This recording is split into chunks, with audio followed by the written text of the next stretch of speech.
আসসালামু আলাইকুম এভরিওয়ান, সবাই কেমন আছেন? আজকে আমি বানিয়েছি চিংড়ি মাছের রসবড়া। এই খাবারটি কে কে চেনো, কে কে খাইয়েছো, কমেন্ট করে জানাবা প্লিজ। তবে এটা বরিশালের মানুষই বেশি খায়। তোমরা যদি কেউ খেয়ে থাকো অবশ্যই জানাবে। চলো দেখা যাক আমি কি দিয়ে এগুলি বানাই। প্রথমে আমি অনেকগুলি চিংড়ি মাছ নিয়ে নিলাম। এখন এগুলোকে সুন্দর করে বেটে নেব। চিংড়ি মাছ বাটা শেষ। এখন আমি দিয়ে দেবো এক এক করে অল্প একটু হলুদের গুঁড়া, মরিচের গুঁড়া, ধনিয়া গুঁড়া, আদা রসুন বাটা আর দিয়ে দেবো লবণ। এখন সবগুলোকে ভালো করে মিশিয়ে নেব।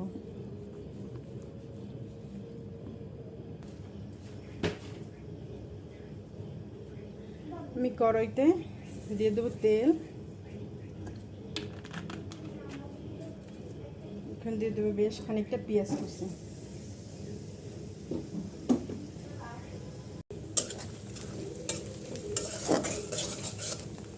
এখন এক এক করে সব মশলা দিয়ে দেব।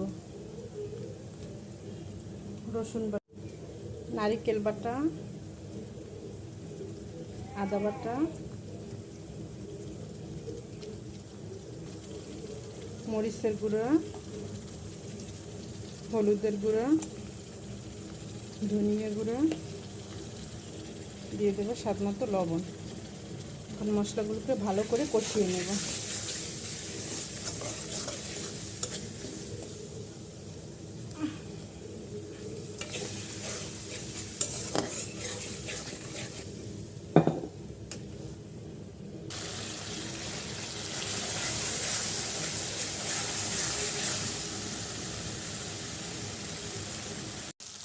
মশলাটা ভালো করে কষানো হয়ে গেছে।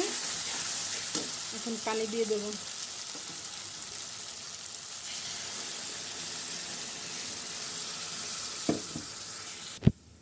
পানিটা ফুটে উঠেছে। আমি এক এক করে এই ব্যাটারগুলি এটার মধ্যে দিয়ে দেব। ছোট ছোট করে দিয়ে দেব এক এক করে সবগুলি। একটা অসম্ভব মজাদার একটা খাবার। অবশ্যই এটা বরিশালের মানুষে বেশি খায়। বাহিরের অঞ্চলের মানুষে খায় কি না আমি জানি না, তবে এটা বরিশালে অনেক বিখ্যাত একটি খাবার।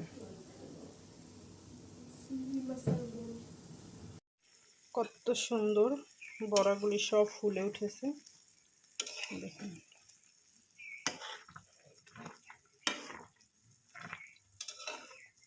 এটা কিন্তু খেতে অসম্ভব মজার একটা জিনিস। যে না খাইছেন সে জীবনে অনেক মজার একটা খাবার মিস করছেন। একবার হলেও বাসায় ট্রাই করে দেখবেন। তবে এটা বড় চিংড়ি দিয়ে বানাইলে আরও বেশি মজা হয়। আজকে তো আমি ছোট চিংড়ি দিয়ে বানাইছি, ইনশাল্লাহ একদিন বড় চিংড়ি মাছ দিয়ে বানিয়ে আপনাদের সাথে শেয়ার করব। এখন আমি এটাকে রান্না করে নেব।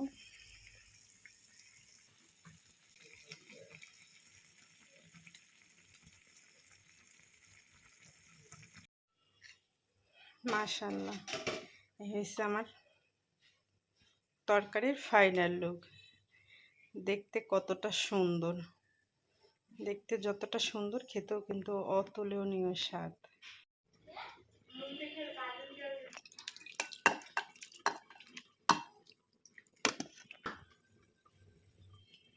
আমাদের চিংড়ির জলটোবা ইয়াম্মি। এখন খাওয়ার পালা। সবাই বাসায় ট্রাই করবেন। ধন্যবাদ।